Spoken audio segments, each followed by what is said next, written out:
He brought home a bag of takeout and a paycheck. She brought home a secret that pulsed like a wire under a rug. In a New Hampshire condo framed by snow and mall light, love was a word said in too many mouths. And one night a husband's key scraped the lock. The future stalled, and silence learned to wear the shape of a plan. The winter was still clinging to roofs when Gregg Smart left work and steered his car toward the condo he shared with his wife. He was young and tan from a Florida past that looked golden in photographs, the kind of man who smiled easily and held his dog in a way that made strangers trust him. In the living room there were wedding pictures and a stereo system he loved, the kind with polished speakers and dials that invited his hands. It was May now, not that winter anymore. But New England keeps an extra measure of cold in its pockets for the nights when a story decides to turn sharp. He had married Pamela Wojas 2 summers earlier, on a day when sunlight made even parking lots look generous. Their vows were simple, their hopes ordinary. People practiced saying the smarts with the small joy that comes from watching a couple step into the choreography of the possible. Pam worked for a school district, a media coordinator whose business card made her feel like she had found the right door. She loved cameras and the script of being looked at. There is a kind of 20-something hunger that isn't about food, and she carried that hunger through halls where teenagers learned to splice tape and pick fonts and imagine themselves in larger rooms. Among those teenagers was a boy whose face hadn't learned its final angles yet, a boy with a mop of hair and the kind of attention that comes from being noticed for the first time by someone older who uses your name like a key. He was named Billy, and he was 16. And every time he left the media room, he carried away a little more of the belief that the ordinary rules could be reassigned. That is how certain stories begin, with a look offered at the exact angle that turns adolescence into heat. By spring, their glances had turned into after-school minutes into calls that carved tunnels through the evenings, tunnels into a romance that could not stand the light of a kitchen table where rings glinted and grocery lists gathered crumbs. The clandestine has its own gravity. They met in cars, in rooms borrowed from time, and spoke about futures like children trying on their parents' coats. If only is a phrase made of down feathers. It floats unless someone waits it, in whispers and then in sentences whose consonants harden too quickly. If only became unless, and unless became until, and until found a date on a calendar whether or not anyone wrote it down in their small city. The shopping mall lit the night with the hum of electricity, the kind of glow that makes young people feral with boredom and possibility. Billy's friends were boys who wore their baseball caps low and their bravado higher. Patrick, Vance, and Ray, names that would later look like exhibits, faces that would later learn to call a judge, Your Honor. They hung out in parking lots and houses where parents worked late, traded boasts and fears at volumes that pretended not to be searching for a plan. Plans, it turned out, were being drafted for them in a voice that sounded like a woman who knew how to make a boy feel both brave and necessary. Pam spoke about Gregg with a vocabulary of edges. Cruel, controlling, dangerous by suggestion if not in proof. She stitched a portrait that made half measures look like cowardice and departure look like salvation. The boys passed that portrait around until it felt like a photograph. At some point a gun was mentioned, then the phrase, "Do it," then a test of doors, then maps of the inside of an ordinary condo rendered in whisper graphite. Here is the back slider. Here is the place to hide. Here is the sound the turntable makes when it powers up. The idea of money drifted in and out, because teenagers believe in the kind of compensation that can be held in a fist. Promises were things in the air. By the time they tried to catch them, the air was heavy with all the things they had said. On a May night, the condo lay in the particular quiet that comes right before tires hiss into the lot, and a key reaches for a lock. Inside, two boys waited. The dog's nails tapped once on the kitchen tile, and then the dog understood the command of fear, which even dogs can obey. The door opened. "Surprise," they said, or perhaps nothing at all, because later memory streams blur and re-edit themselves to remove the parts that make a self unbearable. A struggle that is short feels long to the person inside it. There was a gun, there were hands, there was a voice whose owners would later learn to describe it as not theirs. The sound that followed peeled wallpaper in more than one life. Neighbors have a way of noticing things late, and that is no shame. We are taught not to peer too closely. A call came. Uniforms arrived. The small geometry of a crime scene was drawn in tape and chalk and flash. Gregg lay in the life he had furnished, no longer breathing. The stereo's face reflected everything in miniature. A wedding photo on a shelf became a riddle no one could solve. Officers did what they always do. Marked, measured, called for more officers. The shape of a robbery gone wrong was a tempting stencil to hold over the mess. But stencils only help if the picture beneath them agrees. Pamela arrived and folded herself into grief like a dress that fits no matter who wears it. She cried, and the sound of a widow's first cry is not for judgment. She spoke to cameras with a composure that looked capable. She asked for help finding the people who did this. She folded her husband's dog into her arms and looked smaller than the frame the television gave her. People felt sorry for her, the way a town feels sorry for the new widow as a duty and a kindness. She thanked them. She smiled sometimes in that way people do when the face remembers its old job and forgets the new one for a second. Those smiles became later heavier things. Detectives in small cities have less space for error because everyone knows where they buy their coffee. They moved through the first days with their faces arranged to hold both doubt and endurance. They walked the condo and felt the scene resisting the simplest explanations. A bed was neat that should have been messy, a drawer open that had no reason to gape. They rolled the word robbery around until it felt like a marble with a flaw, and they listened. The air in cases like this fills with talk, and talk, if caught carefully, can be weighted into truth. At the high school, new grief arrived wearing leather jackets and teenage skin that had been talking too much to keep its own counsel. Boys were bragging in the sideways way.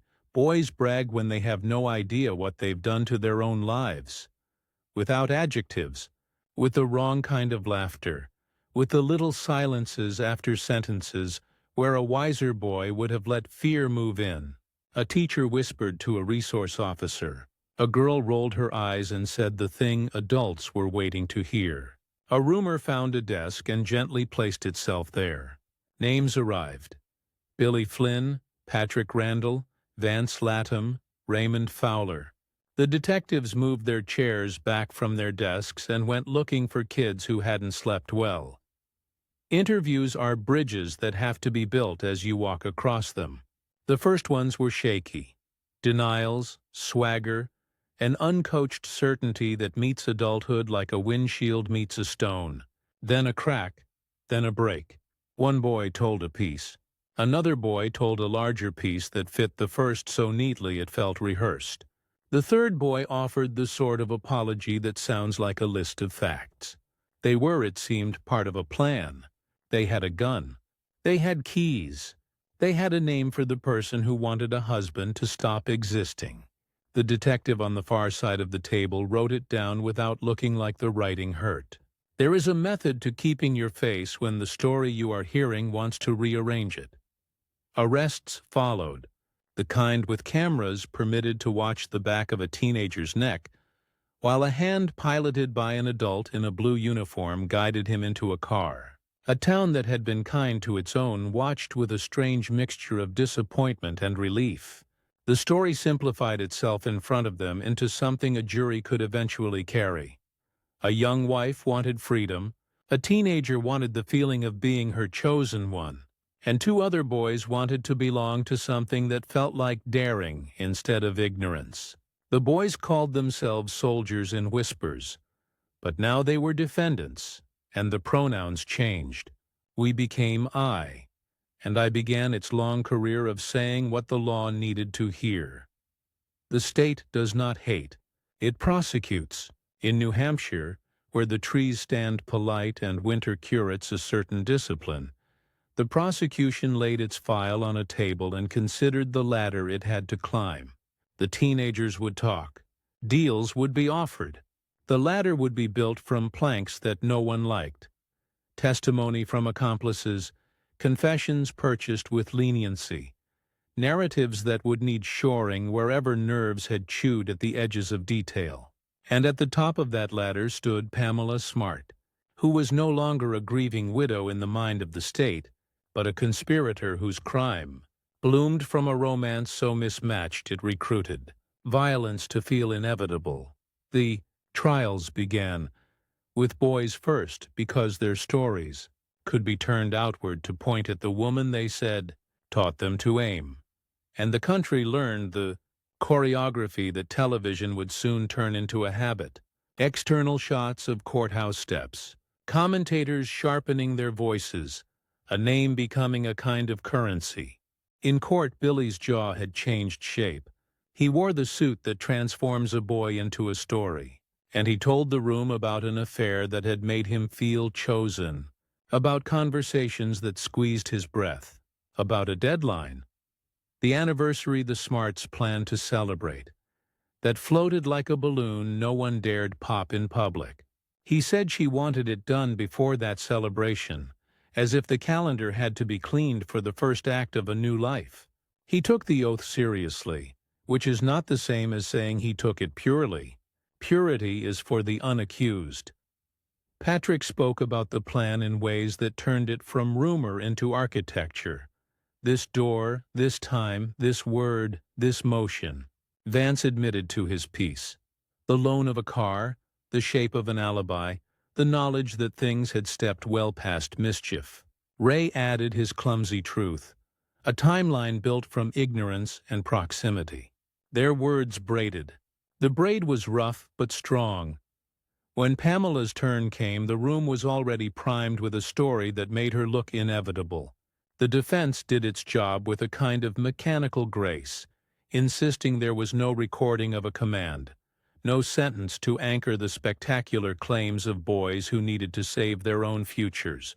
They said she had practiced foolishness, not homicide, vanity, not violence. They questioned each boy's angle of vision and the bargains that had improved those angles.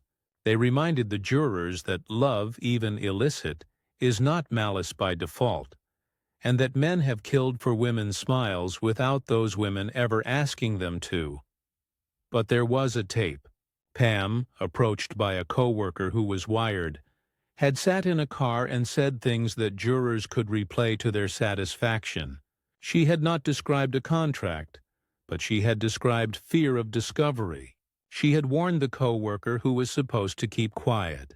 She had used a tone that, to some ears, suggested knowledge no innocent woman could own without running to a phone and dialing for help. The tape did not carry a pistol. It carried weight nonetheless. Words in these rooms are instruments. A prosecutor knows how to tune them until they hum at a frequency that shakes a verdict loose. So the jury did what juries do, returned to a room where the air seems too thin and the clock too loud, lined up exhibits on a table and tried to fit their own doubts to the map the law drew for them. Punishment for boys had already been measured according to their cooperation. Now the question was whether the woman at the center of the room had woven the circumstances around them into a net, or merely bumped into their recklessness and did not run fast enough away. They came back with words that would not stop echoing for decades. Guilty of being an accomplice to first-degree murder, guilty of conspiracy, guilty of witness tampering. Life without the possibility of parole. In a state where snow teaches patience, the sentence felt like weather that would not change.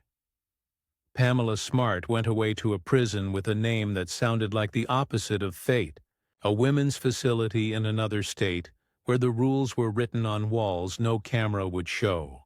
She still had her voice, and for years she would use it, in interviews, in filings, in letters to insist that the shape of her guilt had been swollen by boys with motives and a community with appetites, to insist that love does not always draft murder in its handwriting. Outside, the boys grew into men under the careful clocks of parole boards, and one by one the gates opened for them after long seasons of sameness.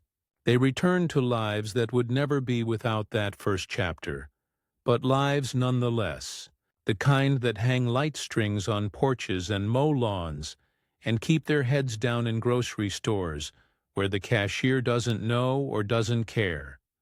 The case, meanwhile, refused to reshelve itself. It became one of those American parables the networks cannot stop revisiting. A teacher's aide who wanted to be a broadcaster, an older woman and younger boys, a husband whose only sin was being in a story that decided to eat him, a town that learned its houses have thinner walls than anyone cares to admit. Documentaries arrived at regular intervals, full of slow zooms on photographs that had begun to yellow at their edges. People who had been peripheral back then took their turn explaining what it all meant. New lawyers looked at old transcripts and announced they had found a seam to pull. New reporters rang doorbells and apologized for the hour but not the question. The case learned to live as a loop. Spring to murder, to trial, to winter, to interview, to spring again. Strip the spectacle, and a different skeleton remains. The consequences of adults loving badly. The terrible way an adolescent appetite can be weaponized by a person who understands the physics of attention.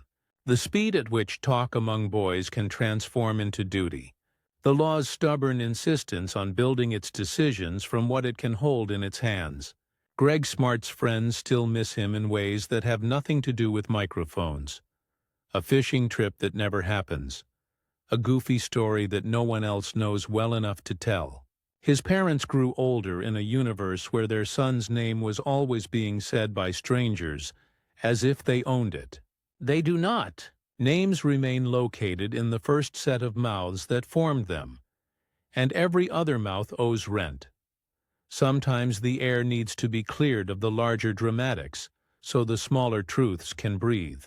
There were meetings alone in cars where someone could have said, no.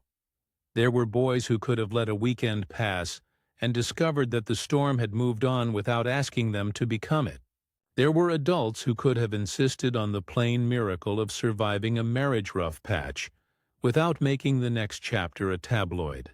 There were friends who could have said, "You sound like someone playing with fire. Here is a bucket." We do not say this to scold the past. We say it to give the future some spine. New Hampshire winters continued to be winter, which is to say they were bracing and clear and merciless about what needs to be cut back so the spring can make sense. The condo changed hands. A different couple argued about the right way to load a dishwasher and then laughed. A dog pressed its nose to a slider and watched snow fall as if the world were full of confetti. A young man stood at a bus stop and did not know that 20 yards away a plan had once decided to exist. That is the mercy of time again. It allows the ordinary to reclaim its square footage after the extraordinary has finished burning. Pamela in her cell wrote, read, worked, prayed perhaps, raged perhaps, spoke into phones that end conversations precisely on the minute. She filed petitions and learned that the words new evidence scorch paper less than they scorch hope when courts decline to agree. She aged. Youth is a kind of costume that prisons do not launder kindly. She became an emblem some used to talk about women who weaponize desire, and others used to talk about systems that lock without listening. The boys, now men, learn to be drivers who check their speed, employees who do not draw attention, uncles who give good gifts and stand back at birthday parties so cameras cannot be accused of wanting them more than children. They learned, we hope, the art of becoming smaller and truer. And you, listening, may be tempted to make a lesson so bright it blinds. Resist that temptation. Let the story end with the humility it earned the hard way. There was a man who loved music, and his dog and his wife, and the way a Friday feels on a steering wheel. There was a woman who loved the idea of herself so fiercely that she fed it until it learned to demand meat. There was a boy who mistook an older woman's attention for permission to detonate himself. There were friends who jumped at a dare without measuring the height from which they'd fall. There was a town that did what towns do: searched, judged, forgave some parts, kept other parts in a drawer to be examined whenever the next siren sounded. The night before everything, there were still 100 exits. A phone call to a friend who would say, "Stop." A confession to a husband who would say, "No more, but live." A boy choosing to be a boy instead of a legend in his own bracketed mind. The exits close the way doors close when you walk past them without arresting your stride. And then there was no night before, only the night of. It would be satisfying to say that justice solved this, that the word solved sat down like an anchor and kept the boat steady. The truth is plainer, less cinematic, more adult. The case ended in a way the law recognizes. A life was measured and ended in a place that serves endings daily. Another life was ended suddenly and illegally, in a place that was meant to hold dinners and laughter. And several other lives were bent into shapes that will never be straight again. The town learned to light candles that are not for holidays. The state learned to watch the ways adults talk to teenagers when the air is charged. Television learned that a beautiful face can be a terrible narrator. And we learned, if we were paying attention, the old lesson that keeps needing to be taught: that love, misnamed, will hire any worker to do its ugliest chores. When snow finally lifts from New Hampshire lawns, it leaves behind a thin slick of grit the plows couldn't hold. People sweep it into little lines, and then into little piles, and then into pans, and the wind steals a portion of it no matter how careful the broom. That is the image to keep. A story like this leaves grit. You sweep. You do not get it all. You open your door anyway, step out, and shoulder what you must. The rest the wind will take, if you keep at it, if you let spring do what it knows how to do, which is to make the next green thing even where salt once ruled.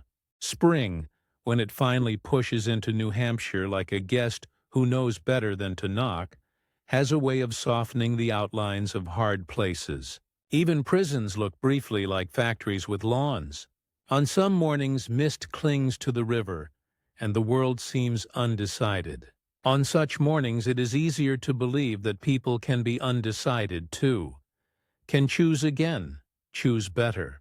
That belief is not naive.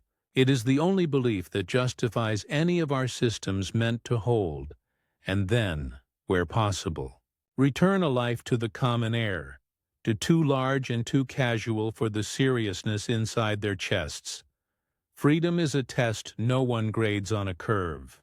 It asks tiny daily questions. Will you show up on time? Will you keep the job even when the job keeps you? Will you tell the truth even when the truth endangers your comfort? They learned to answer yes, and then to earn yes with repetition. A mechanic's shop took one on. A contractor taught another how to hang drywall with patience and a level. A relative offered a spare room with more rules than hospitality requires. None of it was glamorous. All of it was life-saving. People who had sworn never to forgive discovered that forgiveness and supervision can coexist like two hands steadying the same fragile thing. Pamela's life, meanwhile, distilled itself into routines and appeals, exercises of body and paper. She read, taught, filed, waited, spoke into telephones that obliged her to condense feeling into timed calls. She wrote letters to anyone who might carry her argument farther than the fence. Sometimes she found a microphone. Sometimes the microphone found her. She sounded, depending on the listener, either precise or evasive, either clarifying or rehearsed. The same sentence can be both, spoken decades apart. She aged as anyone ages inside a story that refuses to leave the room first. Time leaves signatures. She collected them as if they might become proof of something more than time. Outside, the town went on. People who had been young then took their own teenagers to the mall and saw, in the fluorescent glare on the food court tables, a younger version of themselves drifting toward decisions with no brakes. They told stories in gentle fragments about attention, about boundary, about the alchemy by which an adult can turn a child's need into fuel for a terrible engine. The fragments were not meant to terrify. They were meant to inoculate. Love is a good medicine, but dosage matters, and you must check the label twice when you are the adult in the room. Teachers in media rooms hung rules at eye level near the cameras. Hold your story like a tool, not a mirror. Don't promise the future to anyone you could get in trouble for promising it to. Ask for a second adult in the room. When a student asked why, the teacher said, "Because we are custodians, not kings." On the first week of every new semester, someone rolled their eyes. By the last week, the same student would be the one reminding a friend to leave the door open. Culture moves in inches. Inches, multiplied across years, reroute rivers. At the prosecutor's office, a new generation read the case file with reverence and doubt, the two postures that keep power from curdling. They learned what their predecessors did well: to build with sequence rather than sensation, to anchor accomplice testimony with anything that doesn't talk, to distrust their own favorite theory until it survives the ugliest question they can ask it. They learned, too, where the seams felt thin, not to tear at them gleefully, but to reinforce them for the next time a ladder must be climbed in front of 12 strangers. At the public defender's office, the same file taught a different refrain: that teenagers are flammable and adults must not carry matches near them. That plea deals carve the future into pieces sometimes too small for mercy to find. That a confession can be both true and a negotiation. Facts nestled inside incentive like seeds in fruit. Gregg's parents grew older as parents do who have outlived a child, with courage that looks ordinary from a distance and miraculous from across a kitchen table. They went to fewer ceremonies and more quiet places. If they spoke to reporters at all, it was brief and careful, an economy of language learned from people who have spent too much of their breath on rooms that could not give breath back. Friends took them to breakfast. Birthdays were kept with a kind of sober joy. The dog lived his span, then another dog. Love refuses to surrender the small channels through which it blesses a house. You could visit the condominium now and not feel the story if you aren't the kind of person who listens for ground notes. New paint, new blinds, new lives. That is not an erasure. It is a restoration. The place was never meant to be a monument. It was meant to be a home, and now it is again. Monuments belong elsewhere. In the habits a community keeps, in the questions a judge asks before accepting a juvenile's plea, in the way a principal trains staff to see the difference between charisma and care, in the sermons that remind a congregation that desire is a poor architect when it is pressed into service alone. The case also left us with a caution about cameras. It arrived in the early years of the national appetite for life as trial, a time when editors were still discovering how many hours of daylight the audience would rent to outrage. We have learned some manners since, how to blur a face more quickly, how to pause before turning a neighbor's sorrow into a segment. But we still need the reminder. The reminder sounds like this: if you are invited to watch a person's worst day, bring water, not fire. Ask what the story is for. If the answer is not for repair, keep your distance until you can make it so. By late summer, crickets take up their bowing, and the night becomes busy enough to excuse a moment of stillness. On such a night, in a backyard not far from the paths these people walked, a father might teach a child to look up and find the first star. You don't need to know its name, he might say. It has one. It's enough to know where to look. The child learns the little geometry of finding. An angle from the chimney, a line over the maple, there. It is a lesson disguised as a bedtime extension. It is also a map for the rest of the child's life. Fix on what is steady. Make your lines toward it. Do not mistake passing planes for permanence. If there is a final accounting here, it is not an inventory of punishments recorded in a ledger long enough to make us feel safe. It is a tally of the mended places. A boy who did not become a conspirator because a friend said, "This sounds wrong." A young teacher who chose another job when her appetite for attention felt too loud in the rooms where teenagers sat. A detective who waited one more hour for a corroborating fact before calling a mother with a sentence that would ice her bones. A reporter who left a microphone on a table and before picking it up, asked a grieving person what name they wanted used and what name they wanted retired. These are small victories. They are the only kind that last. Pamela remains where the sentence put her, a fixed point in a story that otherwise learned to move again. She has filed papers and written pages and spoken into the kind of space that amplifies only what it chooses. People stand on different hills about her. Some look down and see a woman who conscripted children into violence. Some see a woman whose guilt was expanded by a chorus of self-protecting voices. Most of us do not live on hills. We live at street level with our own messy maps. Street level is where this story belongs now. In the practical wisdom of not training adolescents to carry the weight of adult desperation, in the humility of leaving when your leaving is safer than staying, in the mercy of friends who interrupt our worst ideas. Toward the end of a long telling, you can feel the narrative wanting a bow. Let's give it something plainer, something that works. There is a sidewalk salt uses in winter. In spring, that salt leans into the cracks and makes them wider. The only repair is patient. Sweep the grit, wash the line, kneel with the trowel, press new mix into the wound. Smooth it with the flat of your hand. Let it cure under a sky that doesn't care what you've done. People will step there again and not stumble. If they notice the patch, they will admire your work and think kindly of the quiet labor it took.